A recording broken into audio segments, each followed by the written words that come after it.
গাধাকে সৃষ্টি করার পর তাকে বলা হলো সকাল থেকে সন্ধ্যা পর্যন্ত তাকে ক্লান্তিহীন পরিশ্রম করতে হবে,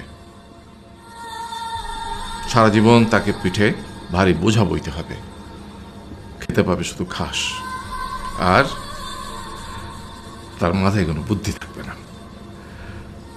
তার আয়ু হবে 50 বছর। গাধা করজোড়ে সৃষ্টিকর্তাকে বলল, আমি এত বছর বাঁচতে চাই না, আমাকে 20 বছর আয়ু দেওয়া হোক। সৃষ্টিকর্তা সেটাই মঞ্জুর করলেন। কুকুরকে যখন সৃষ্টি করা হলো তখন তাকে বলা হলো যে সে হবে মানুষের সবচেয়ে বড় বন্ধু, কিন্তু সে খাবে মানুষের উচ্ছিষ্ট, এবং তার আয়ু হবে 30 বছর।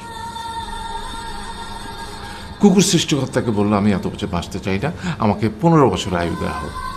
সেটাই মঞ্জুর করা হলো। এরপর বানরকে বলা হলো, তুমি শুধু গাছের এ ডাল থেকে ও ডালে ঝুল খাবে এবং নানান রকম ফন্দি ফিকির করে মানুষকে আনন্দ দিবে, তোমার আয়ু হবে 20 বছর। বানর বলল, আমি 20 বছর বাঁচতে চাই না, আমাকে 10 বছর দেওয়া হোক। সেটাই মঞ্জুর করা হলো। এবার এলো পুরুষ মানুষের পালা। তাকে বলা হলো যে তুমি হলে প্রাণীকুলের মধ্যে সবচেয়ে বিচক্ষণ এবং বুদ্ধিমান, সেই জন্যে তোমাকে প্রাণীদের শিরোমণি করা হলো এবং তোমার আয়ু হবে 20 বছর। তখন পুরুষ মানুষ বলল, করজোড়ে বলল সৃষ্টিকর্তাকে যে 20 বছর আয়ু অত্যন্ত কম, হে প্রভু, আমাকে ওই গাধার সে যে 30 বছর আয়ু চায়নি সেটা আমাকে দেয়া হোক, ওই যে কুকুর 15 বছর ফিরিয়ে দিয়েছিল সেটাও আমাকে দেয়া হোক, আর যে বানর 10 বছর নেয়নি সেটাও আমাকে দেয়া হোক। 20 বছর অত্যন্ত কম, আমি দীর্ঘদিন বাঁচতে চাই। সৃষ্টিকর্তা সেটাও মঞ্জুর করলেন। তারপর কি হলো?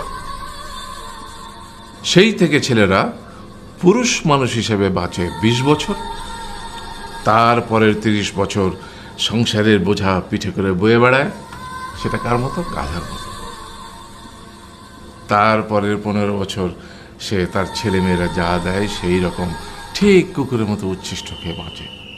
আর তারপরে বৃদ্ধ বয়সে ঠিক বানরের মতো, যেমন গাছের এডাল থেকে ওডাল ঝুল খায় বানর, তেমনি এই ছেলের বাড়ি থেকে ওই ছেলের বাড়ি, আর নানান রকম ফন্দি ফিকির করে তার নাতি নাতনিদের আনন্দ দেওয়ার চেষ্টা করে।